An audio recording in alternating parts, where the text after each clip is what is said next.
여의도 순복음교회가 난임 부부를 돕기 위해 나섰습니다. 저출생 극복을 위해 다각도 사역에 나서고 있는 교회 소식 전해드립니다. 매주 우유를 전달하며 홀로 사는 어르신의 안부를 확인하는 목회자가 있습니다. 어르신들의 영양 보충을 넘어서 고독사까지 예방하는 인천 영종도의 우유 배달 목사를 만나봤습니다. 신학대학원 진학률이 점차 낮아지고 있는 상황에서도 신대원 진학을 결정한 이들이 있습니다. 예비 신대원생들의 이야기를 들어봤습니다.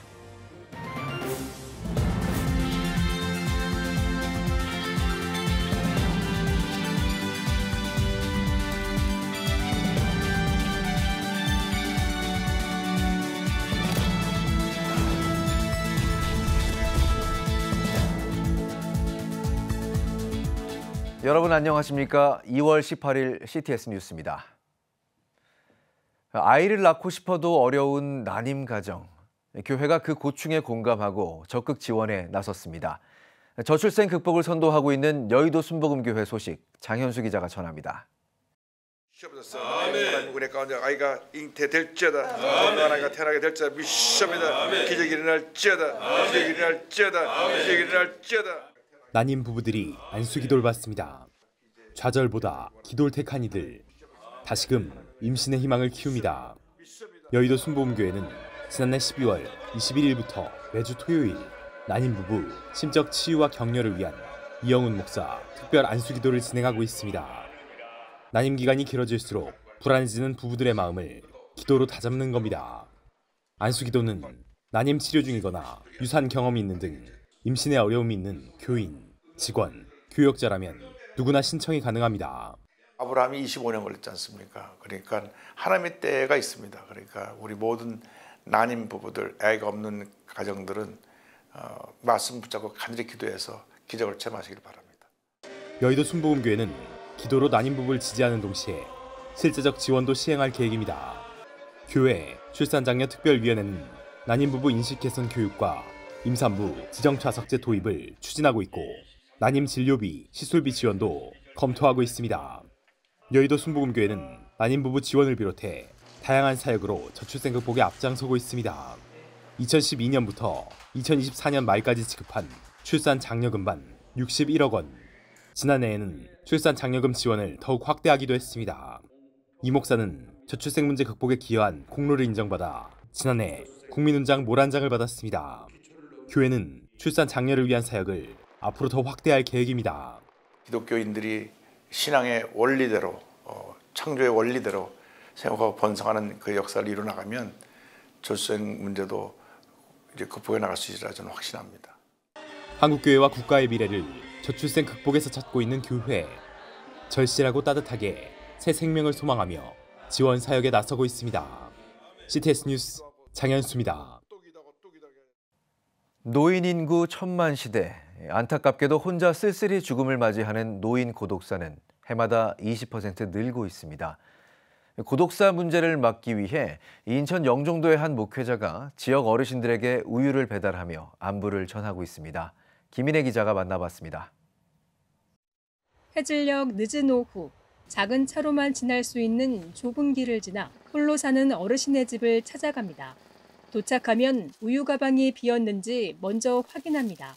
우유가 두툼하면은 돌아가신 것 아닌가 하는 염려 속에서 그 주머니를 열어보면 우유가 없어요. 그러면 가슴이 쓸어내리면서 안도감을 느끼고. 인천 영종도의 밝은빛 영광교회 이원웅 목사는 독거노인 가정에 우유를 전달하는 이른바 우유 배달 목사로 불립니다. 사단법인 어르신의 안부를 묻는 우유 배달의 후원과 지역 주민센터와의 우유 지원 사업 업무 협약으로 지난 2023년 8월부터 매주 금요일과 토요일 저녁 어르신 30가구에 일주일치 우유를 배달하고 있습니다. 이 목사의 우유 배달에는 어르신들의 영양 보충을 넘어 고독사까지 예방하는 깊은 뜻이 숨어 있습니다. 60, 70, 80, 90대에 이르는 어르신들이 많이 계셔요. 한 주도 제가 빼놓지 않고 이 우유를 나눠주면서 그들의 근황을 확인하고 또 천국에 대한 소망을 가지고 살아갈 수 있도록 돕는 사역이 제가 하고 있는 사역입니다. 이 목사가 소외이웃에 각별한 관심을 갖는 것은 하나님의 가르침이기도 하지만 목회 장소가 섬 때문이기도 합니다. 그는 1985년 신학생 시절 한국 섬 선교회를 창립하며 섬 선교 사역을 시작했습니다. 지금까지 교회를 세운 섬만 17곳, 바다에 띄운 방주호는 13척이나 됩니다. 이 목사는 대한민국 섬 곳곳에도 우유를 배달하기 위한 준비를 하고 있습니다. 더 나아가 북한 섬까지 문이 열리길 바라며 영종도에서 맡은 사명을 감당할 계획입니다. 다시 한번 그 배를 한 3천만 원 정도 들이면 이렇게 살 수가 있는데 섬들에 찾아다니면서 우유를 나눠주고 그들의 근황도 확인하고 북한에 325개의 섬이 있는데 유인도가 52개예요. 북한 섬에도 어서 빨리 가서 복음을 전할 수 있는 시간이 됐으면 참 좋겠습니다. CTS 뉴스 김인혜입니다. 낮은 신학대학원 진학률은 이미 한국교회 문제로 거론돼 왔죠. 그럼에도 목회에 대한 꿈을 안고 신대원 진학을 결정한 이들이 있습니다. 예비 신대원생들에게 그 이유를 물어봤습니다. 박주성 기자입니다. 최근 곳곳에서 대학교 학위 수여식이 열린 가운데 졸업생들은 가족 또는 친구들과 사진을 찍으며 그 기쁨을 만끽했습니다. 저마다의 꿈을 안고 사회를 향해 첫 발을 내딛는 순간 그 중에서는 신학대학원 진학을 앞둔 졸업생들도 있습니다. 많은 이들이 자신만의 목회 비전을 잡고 발전시키기 위해 신대원 진학이란 목표를 잡았습니다. 저는 이제 군종 목사가 꿈인데요. 그래서 지금 군종사관 후보생의 시험에 합격을 해서 지금 이제 신학대학원에 진학을 예정 중이고 열심히 공부하고 또 하나님의 말씀과 복음을 널리 전하는 그런 목회자가 되겠습니다. 음악과 영상을 제가 좋아해서 좀 만들고 이러는데 나는 소프트 파워적인 그런 방향성을 생각하고 있고 그걸 통해서 좀 기독교적 가치관과 복음을 전할 수 있는 방향성을 고민하고 있는 상황입니다. 특히 졸업생 중에선 어린 시절 교회에서 받았던 사랑에 대한 보답으로 신대원 진학을 꿈꾸고 있는 이도 있습니다.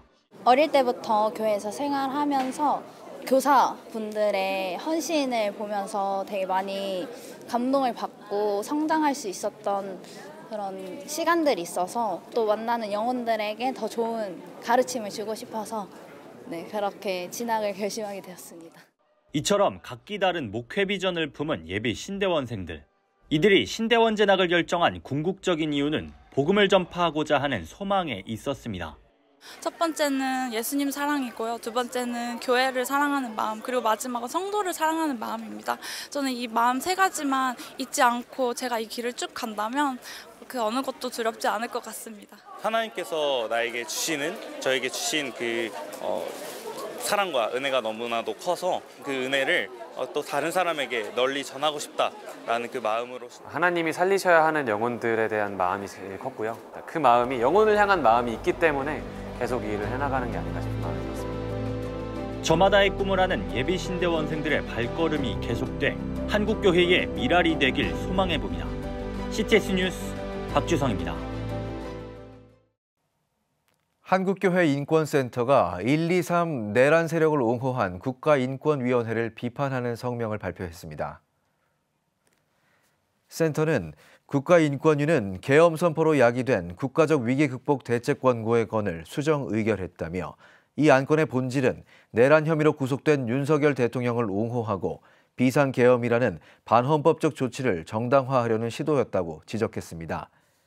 또 국민 인권을 저버리고 내란을 옹호하는 국가인권위는 더 이상 필요하지 않다며 명백히 헌법과 민주주의를 부정한 반인권적 폭거라고 비판했습니다.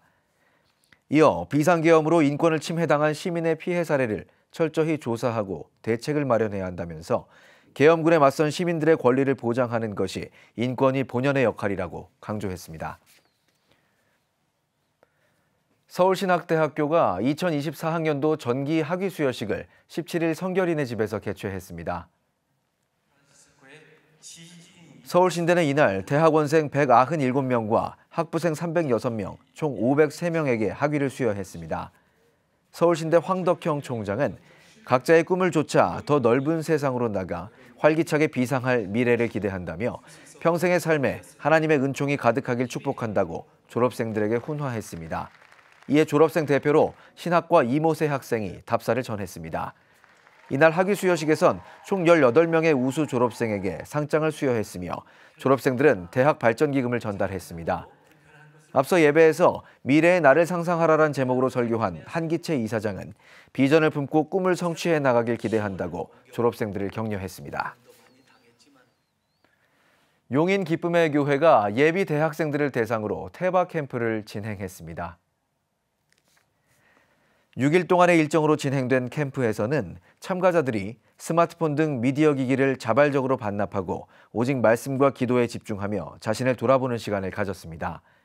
특히 이번 캠프에서는 참가자들 내면에 있는 상처와 감정을 파악하도록 돕는 감정 코칭 강의도 마련됐습니다. 용인 기쁨의 교회 정의호 목사는 다음 세대의 미디어 중독이 심각한 사회적 문제가 되고 있다며 미디어를 차단하고 하나님의 말씀에 집중할 수 있는 태박 캠프가 교회마다 활성화되길 바란다고 전했습니다. 한국장애인 선교단체 총연합회가 제39회 정기총회와 제7회 장애인 복지선교대회를 열었습니다.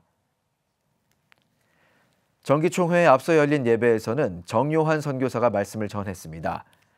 정기총회에서는 지난해 사업을 결산하고 올해 예산을 논의하는 등 주요 회무가 처리됐습니다. 이어진 제7회 장애인 복지선교대회에서는 베데스다 선교회 양동춘 목사가 장애인 복지 선교 대상을 수상했으며 즐거운 집 이금효 사모와 굿워커스 허서원 사모가 미랄상을 받았습니다. 이 밖에도 샬롬의 집 김성민 복지사가 성실 근면상에 한장선 전북연합회 김광열 목사가 우수지역연합회상 수상자의 이름을 올렸습니다. 오늘의 주요 단신입니다. 좋은 교사 운동이 하늘이법 관련 입장을 밝혔습니다. 좋은 교사는 사건 재발을 막기 위해서는 정신질환이 아닌 교사의 이상 행동과 폭력에 초점을 맞추고 교직을 수행하기 어려운 교원을 학교 현장에서 일시 분리시킬 방안을 찾아야 한다고 전했습니다. 이어 섣부른 대책으로 교육 현장만 혼란하게 할 것이 아니라 늦더라도 제대로 된 대책을 마련해야 한다고 강조했습니다. 대한예수교장로회 통합총회 산하 청년회 전국연합회가 3월 10일부터 31일까지 4주간의 일정으로 복음전도자의 간절함 등을 주제로 한 전도학교를 진행합니다. 예장통합 청년회 전국연합회 이중지 회장은 청년들이 전도학교를 통해 복음전도에 대한 열정을 회복하고 실제적인 전도 능력을 키울 수 있길 기대한다고 전했습니다. 미국 장로교가 전 세계 선교사의 50%를 감축하는 내용의 구조조정안을 발표했습니다. 교세 감소와 성소수자 성직 안수 하락 이후 일부 교회가 교단을 탈퇴하면서 재정난을 겪고 있는 미국 장로교는 선교 업무를 담당하던 미션 에이전시를 해체한다고 밝혔습니다. 미국 장로교회 이번 결정에 일부 목회자들은 총회는 기업이 아니라 신학 공동체라며 우려의 목소리를 내고 있습니다. 지금까지 오늘의 주요 단신이었습니다. 여러분은 지금 CTS 뉴스를 시청하고 계십니다. 지역별 소식입니다. 한국 기독교의 역사를 널리 알리기 위한 기독교 역사 문화 해설사 과정이 광주에서 시작됩니다. 역사와 신앙이 만나는 현장에서 활동할 전문 해설사들이 양성될 예정인데요. 이주연 기자가 자세한 소식 전합니다. 높은 복음화율을 자랑하는 호남에는 미국 남장로의 선교 중심지인 광주 양림동과 섬선교의 어머니 문준경 전도사의 증도 순례길 등 많은 선교 유적들이 있습니다. 사단법인 한국순례길이 이 역사와 선교 유적들을 국내외에 알리기 위해 첫 발을 내디뎠습니다. 앞으로 한국교회가 이 기독교 유적을 세계 유네스코에 이제 등재하고 그걸 세계에 알리고 많은 분들에게 알리게 하기 위해서는 가장 최전방에서 우리 해설사분들의 역할이 굉장히 클 것 같다. 그래서 이분들을 교육하고 아카데미 할 수 있는 해설사 과정을 광주대학교에서 신설을 했습니다. 이번 한국 기독교 역사 문화 해설사 과정은 기독교 문화 유적지를 방문하는 사람들에게 종교, 역사, 문화, 생태에 대한 설명과 기억에 남는 체험을 제공할 수 있는 전문가를 양성하는 강좌입니다. 강좌에서는 호신대 전 총장 차종순 교수와 이용남 선교사 등의 강사진이 함께하며 한국 기독교의 시작과 호남, 경기, 충청 등 각 지역의 기독교 역사, 해설사 스피치에 대한 수업이 진행됩니다. 우리나라 기독교에서는 지금까지 전국을 어우르는 순례 코스나 해설사 과정이 없었는데 서울에 이어 이번에 광주에서 개설하게 되었습니다. 이번 해설사 과정을 통해 호남 지역에 실력 있는 해설사가 많이 배출되어 호남뿐만 아니라 전국을 커버할 수 있을 것으로 기대하고 있습니다. 특별히 이 강좌를 준비하기 위해 진행된 해설사 과정 출범식에서는 사단법인 한국순례길과 광주대학교, 광주광역시 남구청이 MOU를 맺으며 한국기독교 문화유산의 유네스코 등재를 위해 함께 힘쓰기를 다짐했습니다. 남구에는 선교 유적이 있는데요. 그중에 특히 양림동에 다양한 선교 유적들이 있습니다. 이제 선교 유적들을 보러 많은 분들이 오는데 우리 기독교 해설사가 양성이 되고 그분들이 함께하면 다양한 도움이 되고 또 우리 지역을 알리고 또 선교 문화도 알리는데 많은 도움이 될 것으로 생각해서 기독교 역사문화 해설사 과정은 3월 6일부터 15주간 광주대학교 평생교육원에서 진행되며 누구나 참여 가능합니다. 이 과정을 통해 올바르게 하나님 나라 역사를 전파하는 전문가들이 양성되길 기대해봅니다. CTS 뉴스 이주연입니다. 대한예수교장로회 합동여수노회는 여수 서광교회에서 청소년 연합 집회를 개최했습니다. 강사로 나선 다윗의 열쇠 대표 김선규 선교사는 하나님 말씀을 순종하고 사모하며 믿음으로 올바르게 선 청소년들이 되길 바란다고 전했습니다. 아울러 세븐에듀 차기령 대표의 강의가 이어졌습니다. 이번 집회에선 다음 세대의 회복과 부흥을 위해 함께 기도하는 시간도 마련됐습니다. 포항 기쁨의 교회가 교회 다음 세대의 양육을 위해 교회학교 유년부와 초등부, 소년부를 연합해 겨울수련회를 열었습니다. 개회 예배에서 말씀을 전한 기쁨의 교회 박진성 목사는 하나님이 함께 하시려면 계실 곳이 필요하다며 어릴 때부터 마음의 집을 잘 지어 하나님과 함께 하길 바란다고 권면했습니다. 무너진 성벽을 재건하자라는 주제로 2박 3일간 진행된 이번 연합수련회에서는 예배와 찬양, 성경 공부 등 교회학교 학생들의 신앙 성장을 위한 프로그램이 진행됐습니다. 또한 예루살렘 성벽을 재건한 느헤미야의 이야기를 다룬 뮤지컬 공연을 통해 학생들의 주제 이해를 도왔습니다. 1일 교회 성장 트리플 컨퍼런스가 대구 신일교회에서 열렸습니다. 강사로 나선 한세계교회 오광석 목사는 코로나 이후 한국교회 성도수는 급감했다며 우리의 시선이 예수님의 비전과 일치할 때 한국교회 부흥은 시작될 것이라고 강조했습니다. 이어 참석자들은 개인의 신앙 회복과 민족 복음화를 위해 기도했습니다. 한편 1일 교회 성장 트리플 컨퍼런스는 교회 성장연합회 주최로 치유와 신유, 제자 사역을 교회 성장 원리로 강조하며 전국을 순회하는 행사입니다.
지금 한국교회는 복음의 능력이 필요합니다.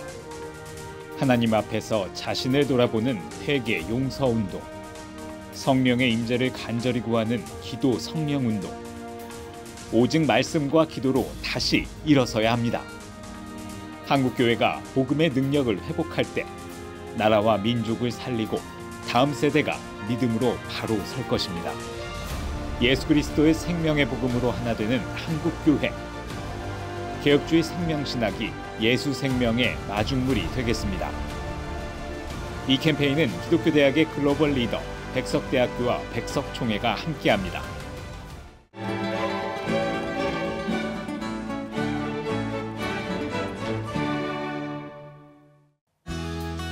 내일은 전국이 대체로 맑겠습니다. 최저기온은 영하 9도에서 영상 1도, 최고기온은 0도에서 영상 6도가 되겠습니다. 당분간 대기가 매우 건조하겠으니 산불 등 각종 화재 예방에 유의하시기 바랍니다. 주간 날씨 예보입니다. 주말은 전국이 대체로 맑겠으나 제주도는 대체로 흐리겠습니다.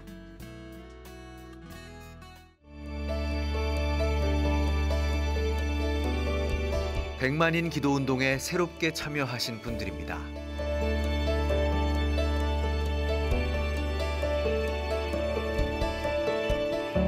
백만인 기도운동을 통해 보내주신 후원금은 국내는 물론 전 세계를 향한 CTS의 영상 선교 사역을 위해 소중하게 쓰이고 있습니다.